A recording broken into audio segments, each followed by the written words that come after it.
Hello, all. This is Dr. Dave Maslach talking to you about reciprocity.com. The E is written with a 3. And in this particular video, I'm going to talk about PhD secrets. So these are secrets that not a lot of people know about academics or science, and I think only people that have a PhD or people that are doing sort of the professor stuff actually know. And I just wanted to talk about them. So if you don't know who I am, I'm a professor of innovation strategy and entrepreneurship, and I created this whole reciprocity project to give back as much as I possibly can. There were so many people that helped me out through graduate school that I wanted to pay the favor forward and help out other people that are experiencing the same things that I experience. So hopefully this is really beneficial to you. Created this sort of sharing economy proofreading platform so you can get feedback on your work. That's the whole reciprocity platform. And then I'm doing these YouTube videos to help you out and give you information on what it's like to actually do a PhD or go through graduate school. It doesn't matter if it's PhD or a master's or whatnot, but just kind of all these different experiences that I personally went through that I think that there are a lot of other people that are going through the same thing. So with that, what are these different secrets? There's lots of different things that I was trying to think about, sort of things that were really interesting and not a lot of people actually discuss or sort of, just are aware. I personally wasn't aware of any of this kind of stuff before I started on my journey in graduate school. And I was really kind of amazed with a lot of these different things. It was really kind of fun and just sort of disheartening sometimes with some of these different topics. So the first one, number one, is we really don't know a lot of stuff. I mean, you might think, okay, so science is what, 300-400 years old, like the science that we understand, scientific method. And, really you'd think that we would know all of this kind of stuff. And you look at the world around us and we have this, elaborate infrastructure of the world around us, all this technology and all this kind of stuff. It's really fun to see this. But when you get down to it and you start looking at the actual science and what we understand, it's really, we don't know a lot of stuff. There are so many open questions in how things actually work, particularly with sort of theoretical mechanisms, how things work. A lot of science, or a lot of what we understand, at least in the fields that I've studied, and I haven't studied everything, right? There's probably a lot of other fields, but, I did my undergrad in engineering and sociology, and then, on my way and did sort of PhD in business administration and all these kind of different stuff. But anyways, what I've understood or what I've gathered is we kind of have we go a lot on rules of thumb and sort of heuristics, which is kind of normal. There's a whole psychology research on this, on rules of thumb and why we actually operate in that sort of way. And the basic reason is the world is so entirely complex and we can't understand the world entirely. So what we do is we just use sort of simple rules of thumb to get things done. And much of science, maybe it's to sort of in disregard, or maybe it's not necessarily the best thing, but it's really the world we live in. We don't understand a lot, so we use a lot of different heuristics, and we don't understand mechanisms of how they actually work until we use these heuristics. And it's kind of interesting sometimes when I am seeing, maybe I'll see a medical doctor for something and I'm interested in the science in a particular area. And so I'll dig deep into that particular area. And then I'll be amazed on terms of maybe it's the clinical trials that are done on, maybe it's some kind of medication or something like that. I'm always amazed on how scant the literature is in that area. And we kind of run with it because that's the best that we have. Some of these clinical trials, you might think that there's like a large amount of evidence, especially some of the older stuff. There's really not. I'm always amazed. And I've studied a little bit of this sort of science of medicine from time to time because I study medical devices, and I'm blown away on just, how little we understand in those particular fields. And yet we still keep going, right? It's much more of an art than a science. And if you think about sort of medicine in particular, what we understood 100 years ago compared to now, it's vastly different. But at the same time, it's still, we have so much more to go in terms of how we understand the world and how things actually work. And I'm not discounting them, but it's just the state of science, incredibly slow in a lot of different ways. And we just have a lot of unanswered questions. And I think we have hundreds of years left before we have a really good understanding of many of these different fields. So the second thing, and this is kind of related to this particular issue, is that a lot of science and a lot of what we understand about the world is really surprisingly poorly done. And it's not their, often it's not somebody's problem, or it wasn't sort of the fault of the researcher that was doing that. It was just, at the time, the state of the science was just not nearly as good and wasn't as rigorous as it is now. And so when you look back, say 15, 20 years ago, you're just amazed on how poorly done it actually was. Or if it's not in a top journal, even today, if it's not in a top journal, and there's variance in terms of top journals and stuff, but that's really not all that well done. And even ones that are in top journals, sometimes you're like, wow, that actually is published, and you're amazed on how that is actually getting done. The reason is that there's huge incentives. There's very large incentives for people to publish without taking it seriously and trying to do as good research and good science as they possibly can. And, sometimes it's hard to do that. And sometimes it's a new field. That's often a big reason, is that you're doing new things. And so you don't know what the answers are. And so you just kind of do the minimum.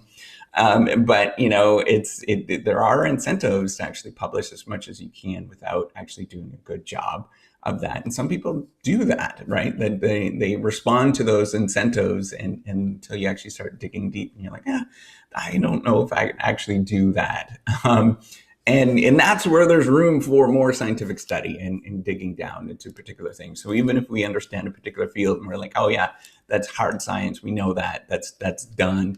When you actually start looking at the studies and how they're actually done, we really don't know that. And there is a lot of room, even on the really concrete stuff that we've understood for, decades. And then you start understanding that it really isn't that good. The science behind it isn't that good. And we could do a much better job of testing it, sort of clarifying what's going on, and kind of coming up with a mechanism behind it. So the third thing is that, how we understand science, it's a lot different than what you think it is. It is not really, science is not sort of this hard thing that we understand all these different facts. That's not how it works. It's actually a really soft sort of thing. And what do I mean by that is that there are people working together to understand something that we don't really understand that well. And so it's based on a lot of sort of social norms and reciprocity, for example. It was kind of the impetus behind the reciprocity platform. I was thinking about that a lot. But it's just people trying to help out other people. And then sometimes there are people that are very self-interested within science. And then there's some people that are, maybe less self-interested and other interested, I guess, or altruistic. But, the people that actually, and you'd be surprised in how many self-interested people there are in science, and sometimes they respond to them. And so there's actually a really good book that sort of talks about the nature of sort of reciprocity and whatnot. So Adam Grant, he's a psychologist, sort of social psychologist, I guess, at Wharton. And he's got this book, Givers and Takers, that I'm just reading right now, and sort of describing some of the literature in this area. It's the reason why I'm recommending it. It's just a good read, and sort of goes into some of the stuff. And, what he is pointing out, or what the literature sort of suggests in some of these different areas, is that takers tend to, so these are people that are self-interested. They actually get, they get a jump at the beginning of any particular career, right? So if you're a young PhD, for example, and you're sort of self-interested and you're doing things quickly and to get things done very quickly, you're probably going to look really productive at the beginning. But then as the progress goes on and you continue on with within the career, there's sort of two things that are going to happen. Is that you're going to you're going to burn some bridges. So generally it is the givers, and the givers are not necessarily all that productive at the beginning, and they're not shown to be productive. The book talks about in medical school where givers in medical school actually are not productive in their first couple of years. But then as they progress, they become more and more productive because they're given more opportunities and they build trust with other people. And that tends to happen a lot in science. Is that the givers, the more that you give, the more benefit that you can get and more opportunities you're going to get going on. And so people generally, the ones that are long lasting in an academic career and the ones that actually make a long-term impact are very, very giving with the stuff that they do. But you can see that the science, because it's really soft in a lot of different ways. It's not hard facts at all, but it's sort of people figuring things out and bumbling along. And it really is. We're just trying to figure things out and bumble along, that there is all of these incentives to sort of manipulate this system if you can.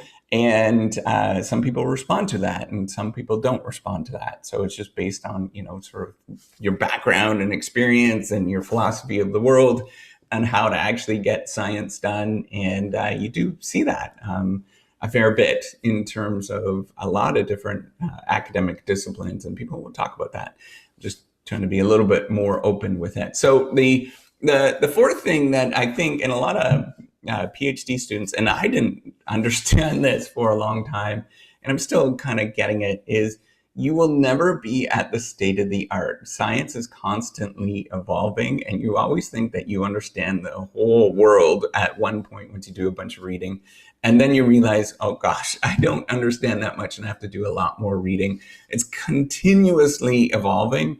So even if you're at the state of the art and you understand everything like now, tomorrow, the stuff that you understood is going to be irrelevant.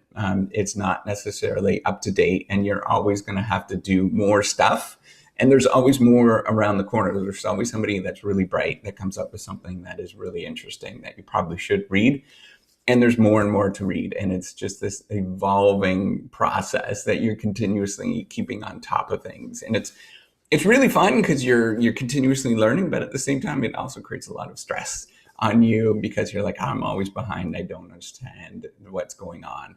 And then the fifth thing, and this is kind of related to some of these different topics, is that science I'm going to point out that it is incredibly thin in a lot of different ways. So it's related to the sort of difficulty of understanding the world around us. And you'd think, so especially if you understand media and sort of pop culture and stuff like that, that science is this big thing, that there is this big engine with all these people around the world sort of doing all of these incredible things and pushing us forward. But once you're in it and you look around, you start to realize that it's a very small world, and a small world meaning that there's only a few people ever working on the same thing that you're working on. So I can look around and I would probably say that there's probably only half a dozen to a dozen people that are working on something similar to what I'm working on. And then on top of that, maybe that there's 30 people to 50 people that are working on something that is kind of remotely close. It wouldn't be the same thing in any sort of way. And then, it's just so incredibly thin that you get to know everybody around you. You understand that there is, that there's really what makes science work is not necessarily that there's this big engine behind it. It is that there are people that are incredibly generous with their time and their effort, and they're really wonderful people, but they're also incredibly smart. So the people that actually do well and that sort of make the world go round with science is that they're incredibly smart, and they kind of prevent bad science from getting through, and things that are going to be not necessarily that are not necessarily going to look good in any sort of way. So people are very generous, and they are very helpful generally to sort of get ideas through.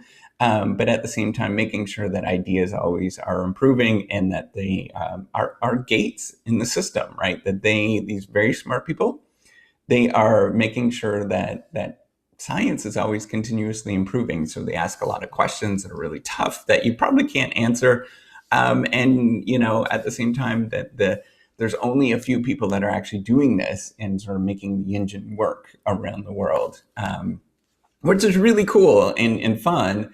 But you get to realize how thin science is, and it's not this big engine in any sort of way. It's actually people that are generous with their time and that they are working hard to make sure. And then only a couple of people are making things, doing things that sort of help out other people. It's incredibly thin. That's all I wanted to point out. And so these things are really interesting, and I didn't understand a lot of these things, right? So we don't know a lot of stuff. We really don't.